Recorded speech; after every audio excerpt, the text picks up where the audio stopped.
Sir, നടിയെ ആക്രമിക്കപ്പെട്ട കേസിൽ പലപ്പോഴും പറഞ്ഞു കേട്ടിട്ടുള്ള ഒരു മാഡം എന്ന് പറയുന്ന ഒരു കൺസെപ്റ്റ്, അത് മാഡം ഉണ്ട്, മാഡമാണ് ഇതിന് പിന്നിൽ എന്നൊക്കെ പറഞ്ഞ് വലിയ വിവാദങ്ങളും ചർച്ചയൊക്കെ നമ്മുടെ മാധ്യമങ്ങളൊക്കെ നടത്തിയതാണ്. അങ്ങനെ ഒരു തിയറി ഉണ്ടോ ഇതിൽ? അത് ഈ കേസിൻ്റെ വിധി വന്ന സ്ഥിതിക്ക് അന്വേഷണ ഉദ്യോഗസ്ഥന്മാർ സമൂഹത്തോട് പറയേണ്ടതാണ്. ഇപ്പം നമ്മൾ ഈ വിധിയുടെ പകർപ്പോ അല്ലെങ്കിൽ സാക്ഷിമൊഴിയുടെ പകർപ്പോ സാധനങ്ങളോ അല്ലെങ്കിൽ അതൊക്കെ ഒന്ന് ഓടിച്ചിപ്പോൾ അടുത്ത ദിവസമാണല്ലോ വിധി വന്നത്. ഇതൊന്ന് പരിശോധിക്കുമ്പോൾ അങ്ങനെ ഒരു പ്രോസിക്യൂഷൻ്റെ ഭാഗത്തു നിന്ന് എടുത്തതായി ഇതിൽ നിന്നൊന്നും നമുക്ക് കാണാൻ കഴിയുന്നില്ല. അങ്ങനെ ഒരു സാക്ഷിയെയും കാണാൻ കഴിയുന്നില്ല. അപ്പം അങ്ങനെ ഒരു സ്റ്റോറി വന്നു, അല്ലെങ്കിൽ അങ്ങനെ ഒരു പ്രോസസ്സ് പൊതുസമൂഹത്തിൽ വന്നു, അല്ലെങ്കിൽ അതിനെ സംബന്ധിച്ചുണ്ട് എന്നുള്ള വാർത്തകൾ വന്നു എന്നൊക്കെ ഉള്ളതല്ലാതെ അങ്ങനെ ഒരു സാക്ഷി, ഇപ്പം മാഡം എന്ന് പറയുന്ന ഒരു സാക്ഷി, അല്ലെങ്കിൽ മാഡം എന്ന് പറയുന്ന ഒരാൾ വഴിയാണ് ഈ പ്രോസസ്സ് അന്വേഷണ ഉദ്യോഗസ്ഥൻ്റെ ഭാഗമായി നടക്കുന്ന നടപടിയിലുള്ളത് എന്ന് ഏതെങ്കിലും ഒരു സാക്ഷി പറയുകയോ അങ്ങനെ ഒരു സാക്ഷിയെ പ്ലാൻ ചെയ്യുകയോ അല്ലെങ്കിൽ ഒറിജിനലി ഉണ്ടാവുകയോ ഒന്നും ചെയ്തതായി ഇതിനകത്ത് കാണുന്നില്ല. അപ്പോൾ എന്ന് പറഞ്ഞാൽ ഇതൊക്കെ അന്വേഷണത്തിനിടയിൽ നടക്കുന്ന അല്ലെങ്കിൽ അന്വേഷണ ഉദ്യോഗസ്ഥന്മാരുമായി നടക്കുന്ന ഒരു നടപടിയുടെ ഭാഗമായി പുറത്തു വരുന്ന വാർത്തകളാവാം എന്നുള്ളതാണ് മനസ്സിലാക്കേണ്ടത്.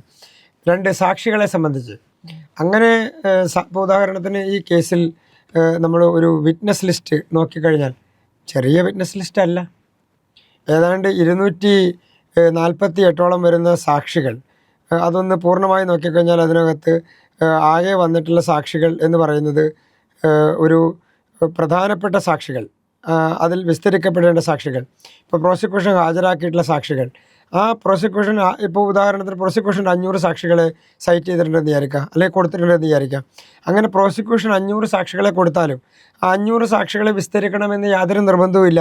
പ്രോസിക്യൂഷന് ഈ കേസ് തെളിയിക്കാൻ ഏതാണോ പ്രധാനപ്പെട്ട സാക്ഷികളായി വിസ്തരിക്കേണ്ട ആളുകൾ, അല്ലെങ്കിൽ പ്രധാനമായി വരുന്ന സാക്ഷികൾ എന്ന് കാണുന്നത്, അങ്ങനെയുള്ള ആളുകളെ മാത്രമേ വിസ്തരിക്കേണ്ട സാഹചര്യം സാധാരണ നിലക്കുള്ളൂ.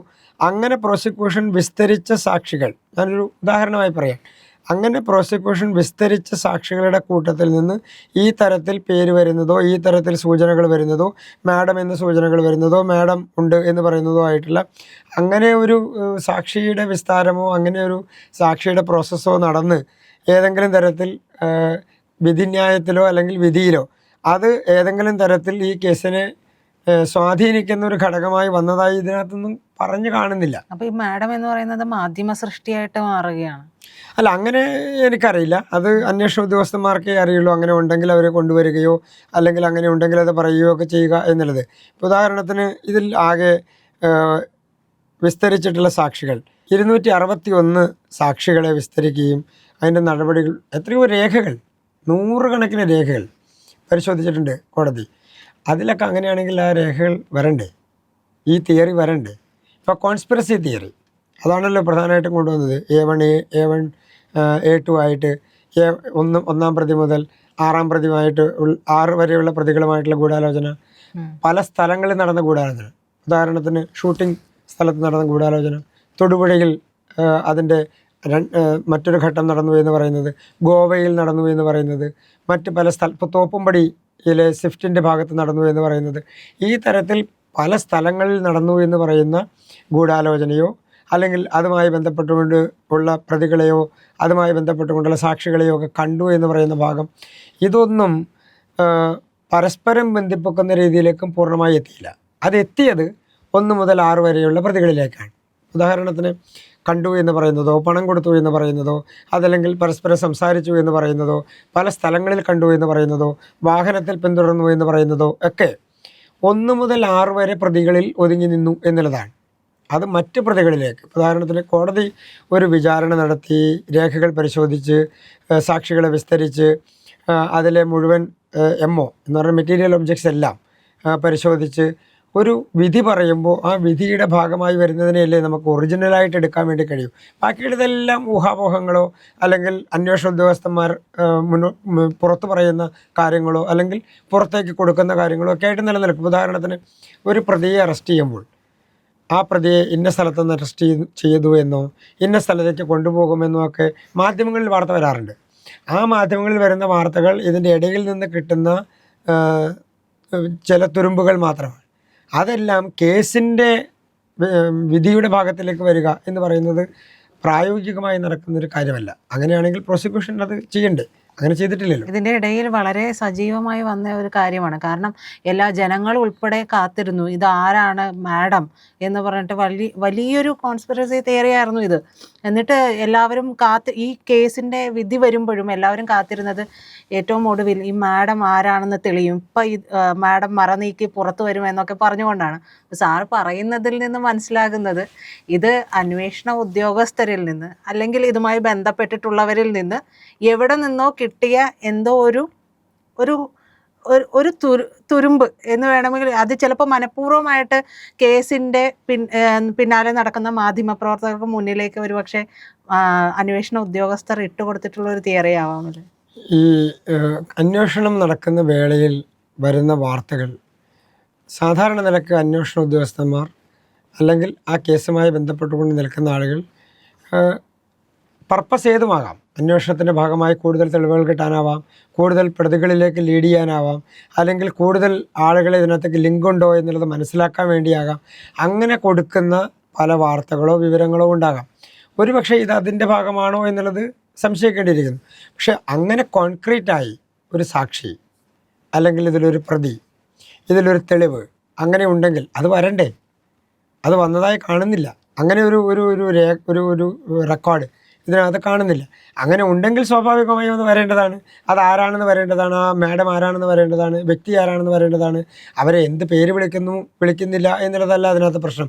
ആ സാക്ഷി സൈറ്റ് ചെയ്യപ്പെടണ്ടേ, അവർ വിസ്തരിക്കപ്പെടണ്ടേ, അവർക്ക് അങ്ങനെ ഒരു റോളുണ്ടോ എന്നുള്ളത് പറയണ്ടേ. അങ്ങനെയൊന്നും കണ്ടിട്ടില്ല, എൻ്റെ ശ്രദ്ധയിൽ വന്നിട്ടില്ല. ഇനി ഉണ്ടെങ്കിൽ അത് കൂടുതലായി അന്വേഷണ ഉദ്യോഗസ്ഥന്മാർ ഇതിൻ്റെ ഭാഗമായി പറയട്ടെ. ഇനി തുടർന്നും ഇപ്പോൾ ഒരു കേസ് ഇത് അവസാനിച്ചാലും തുടർന്നും ഇതിൻ്റെ അപ്പീൽ വരുന്ന ഭാഗത്താണെങ്കിലും ഇതിൻ്റെ മറ്റ് നടപടിക്രമങ്ങൾ നടക്കുന്ന സമയത്താണെങ്കിലും അപ്പീലിൽ വാദം നടക്കുന്ന സമയത്താണെങ്കിലും അങ്ങനെ ഉണ്ടെങ്കിൽ അത് പരിഗണിച്ചില്ല എന്നോ, അങ്ങനെ ഒരു ഭാഗം കോടതിയുടെ മുമ്പിൽ വന്നില്ല എന്നോ, അല്ലെങ്കിൽ അങ്ങനെയുള്ള ഒരു സാക്ഷിയെ വിസ്തരിക്കപ്പെടാതെ പോയിട്ടുള്ള സാക്ഷി ഉണ്ടെങ്കിൽ അത് വിസ്തരിക്കാൻ കഴിഞ്ഞില്ല എന്നോ ഒക്കെ പറഞ്ഞ് പ്രോസിക്യൂഷന് വീണ്ടും അതിൻ്റെ നടപടികൾ ആവശ്യപ്പെടാം, അല്ലെങ്കിൽ അതിൻ്റെ ആ പ്രോസസ്സിലേക്ക് വീണ്ടും വേണമെങ്കിൽ കടക്കാം. അപ്പോൾ അത് പ്രോസിക്യൂഷനാണ് വ്യക്തമാക്കേണ്ടത് അങ്ങനെ ഉണ്ടോ ഇല്ലയോ എന്നുള്ളത്. ഈ നടിയെ ആക്രമിച്ച സമയത്ത് പ്രോസിക്യൂഷൻ്റെ ഭാഗത്തു നിന്നുണ്ടായ ഒരു വീഴ്ച എന്ന് പറയുന്നത്, ഈ ആക്രമിക്കുന്ന സമയത്ത് വിവാഹ നിശ്ചയ മോതിരവുമായി ബന്ധപ്പെട്ടൊരു വിഷയം പറയുന്നുണ്ട്. അത് വിവാഹ നിശ്ചയം മോതിരം വീഡിയോയിൽ പകർത്തണമെന്നാണ് കൊട്ടേഷൻ എന്നായിരുന്നു IG സന്ധ്യയും ബിജു പൗലോസും എഴുതിയിട്ടുള്ള, അന്വേഷണ ഉദ്യോഗസ്ഥർ എഴുതിയിട്ടുള്ള കുറ്റപത്രത്തിൽ എഴുതിയത് എന്ന് പറയുന്നു.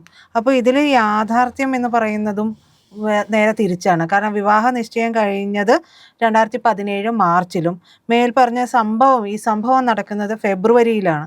അപ്പോൾ രണ്ടും തമ്മിൽ വളരെ ഡിഫറൻസ് കാണിക്കുന്നുണ്ട്. അത് ഒന്നുകിൽ തെറ്റുപറ്റിയതാവാം, അതല്ലെങ്കിൽ ഒരു യാഥാർത്ഥ്യ ബോധത്തോടു കൂടി അതാണ് ഞാൻ നേരത്തെ പറഞ്ഞത്. ഒരു കേസിൽ തീയതി വളരെ പ്രധാനപ്പെട്ടതാണ്, അതിലെ സമയം, അതിൽ പങ്കെടുത്തിട്ടുള്ള ആളുകൾ, അല്ലെങ്കിൽ അതിൻ്റെ സ്ഥലം, ഇതൊക്കെ വളരെ പ്രധാനപ്പെട്ടതാണ്. ഇപ്പോൾ നമ്മളൊരു ചില സിനിമകളിലൊക്കെ കാണുന്ന പോലെ ഒരു കേസിനെ കൊണ്ടുവന്ന് ഇങ്ങനെ പറയാം അല്ലെങ്കിൽ ഇന്ന രീതിയിൽ ചെയ്യാം, അതൊക്കെ സിനിമയിലേ നടക്കൂ. യഥാർത്ഥമായിട്ടുള്ള കേസിൻ്റെ നടപടികൾ അതൊന്നും നടക്കില്ല. ഉദാഹരണത്തിന് ഒരു അലീബി കൊണ്ടുവരുന്നു എന്ന് പറഞ്ഞാൽ ഒരു കേസുമായി ബന്ധപ്പെട്ടുകൊണ്ട് ഒരു സ്ഥലത്തുണ്ടായിരുന്നയാൾ ആ സ്ഥലത്തല്ല, ആ സമയത്ത് ആൾ വേറെ സ്ഥലത്താണ് എന്ന് പറഞ്ഞ് വേറൊരു തിയറി കൊണ്ടുവരുന്നു, അല്ലെങ്കിൽ വേറൊരു സ്ഥലം പറയുന്നു, വേറൊരു തീയതി പറയുന്നു. ഇതൊക്കെ ഇപ്പോൾ അന്വേഷണ ഉദ്യോഗസ്ഥന്മാർ അങ്ങനെ കണ്ടെത്തിയിട്ടുള്ള സമയവും അങ്ങനെ കണ്ടെത്തിയിട്ടുള്ള തീയതിയും ആ പറയുന്ന നടപടിയും, അതല്ലെങ്കിൽ ആ വസ്തു, ഉദാഹരണത്തിന് വിവാഹം മോതിരം ഷൂട്ട് ചെയ്യണമെന്ന് പറഞ്ഞു, അത് തെറ്റായിപ്പോയി, സമയം തെറ്റിപ്പോയി എന്നുള്ളതാണ്. അതൊക്കെ കോടതി കൃത്യമായി വിശദീകരിച്ചിട്ടുണ്ട്.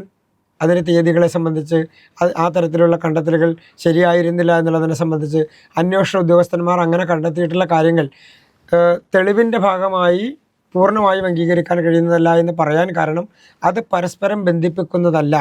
അപ്പോൾ ഇതിൻ്റെ ബന്ധിപ്പിക്കാൻ കഴിയാത്തതിൻ്റെ കാരണം തന്നെ മനസ്സിലാകുന്നില്ലേ? മാർച്ചിൽ നടക്കുന്നൊരു കാര്യം അതിന് മുൻപ് നടന്നൊരു പ്രവൃത്തിയിൽ എങ്ങനെയാണ് ഉണ്ടാവുക, ഒരു കുറ്റകൃത്യത്തിൽ എങ്ങനെയാണ് ഭാഗമായി വരിക? അപ്പോൾ കുറ്റകൃത്യം നടന്ന തീയതിയും ഗൂഢാലോചന നടന്നു എന്ന് പറയുന്ന കാര്യവും ഇതിൽ കൃത്യം നടന്ന തീയതിയും ഒന്നും ഒത്തുവരുന്നില്ല, അതിൻ്റെ ഭാഗമായി വരുന്നില്ല. അങ്ങനെ ഭാഗമായി വരാത്തപ്പോൾ പൊതുസമൂഹത്തിലേക്ക് ഒന്നുകിൽ ഒരു കളവ് പ്രചരിപ്പിക്കുക, അതല്ലെങ്കിൽ തെറ്റായൊരു കാര്യം പ്രചരിപ്പിക്കുക, ഒരു കേസുമായി ബന്ധപ്പെട്ടുകൊണ്ട് സമൂഹം തെറ്റായി മനസ്സിലാക്കുന്ന രീതിയിലേക്ക് കാര്യങ്ങൾ പറയുക എന്നുള്ളത് ഒരു വിചാരണ കോടതിയോട് ചെയ്യുന്ന വളരെ നിഷ്ഠൂരമായിട്ടുള്ളൊരു പ്രവൃത്തിയാണ്. കാരണം കോടതിയെ വിശ്വസിക്കുന്നതിന് പകരം പൊതുസമൂഹത്തെ അല്ലെങ്കിൽ പൊതുവായി നടക്കുന്ന ഒരു ചർച്ചയെ ജനങ്ങൾ അംഗീകരിക്കുകയും അത് മനസ്സിലാക്കുകയും ചെയ്യണം എന്ന് നിഷ്കർഷിക്കുകയോ അതിനുവേണ്ടി ശ്രമിക്കുകയോ ചെയ്യുന്ന ആളുകളാണ് ഇത് ചെയ്യുക. അത് നമ്മുടെ നീതിന്യായ സംവിധാനത്തെ, വിചാരണ കോടതികളെ, അതിൻ്റെ സുതാര്യതയെ, അതിൻ്റെ ക്രെഡിബിലിറ്റിയെ, ജഡ്ജസിൻ്റെ ക്രെഡിബിലിറ്റിയെ, അത് നോക്കുന്ന കോടതി സംവിധാനത്തിൻ്റെ ക്രെഡിബിലിറ്റിയെ ഇതെല്ലാം ബാധിക്കുന്ന ഒന്നാണ്. ഇതിനെയെല്ലാം തെറ്റായി വ്യാഖ്യാനിച്ച് തെറ്റായ രീതിയിൽ പ്രചരിപ്പിച്ച് ഇങ്ങനെ ആയിരുന്നെങ്കിൽ വിധി ഇങ്ങനെയാകുമായിരുന്നു, അങ്ങനെ ഒരു കേസില്ല, അങ്ങനെ ഒരു നടപടിയില്ല, അങ്ങനെ ഒരു പ്രോസസ്സ് നമ്മുടെ നീതിന്യായ സംവിധാനത്തിലില്ല. ഇതൊരു റൂൾ ഓഫ് ലോ നിലനിൽക്കുന്ന രാജ്യമല്ലേ. നീതിക്കും നിയമത്തിനും നിയമത്തിൻ്റെ അടിസ്ഥാനത്തിൽ നിന്നുകൊണ്ട് മാത്രമേ പോകാൻ കഴിയൂ.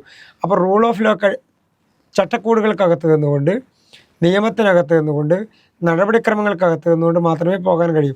അന്വേഷണ ഉദ്യോഗസ്ഥന്മാർ പറയുന്നതല്ല വിധി. അന്വേഷണ ഉദ്യോഗസ്ഥന്മാർ കണ്ടെത്തുന്ന വിവരങ്ങൾ മാത്രമല്ല കേസുമായി ബന്ധപ്പെട്ടുകൊണ്ടുണ്ടാവുക. അന്വേഷണ ഉദ്യോഗസ്ഥന്മാർക്ക് അജണ്ടയുണ്ടെങ്കിലും അജണ്ടയില്ലെങ്കിലും അജണ്ടയോടുകൂടി പെരുമാറിയാലും തെറ്റായ വിവരങ്ങൾ കേസിൽ രേഖപ്പെടുത്തിയാലും കേസ് പരാജയപ്പെടും. യഥാർത്ഥ കാര്യങ്ങൾ നടക്കണമെന്നില്ല. ഇവിടെ സംഭവിച്ചതാണ് പ്രോസിക്യൂഷൻ വീഴ്ച സംഭവിക്കുന്നു എന്ന് പറഞ്ഞാൽ പ്രോസിക്യൂഷൻ തെറ്റായ കാര്യങ്ങൾ കോടതിക്ക് മുൻപിലേക്ക് എത്തിച്ചു എന്നുള്ളതാണ് യഥാർത്ഥ കാര്യങ്ങൾ എത്തിക്കുന്നതിന് പകരം. അപ്പോൾ തെറ്റായ കാര്യങ്ങളിൽ അത് ഏതെങ്കിലും പ്രതിക്ക് അനുകൂലമാകുമോ ഏതെങ്കിലും പ്രതിക്ക് എതിരാകുമോ എന്നുള്ളതല്ല.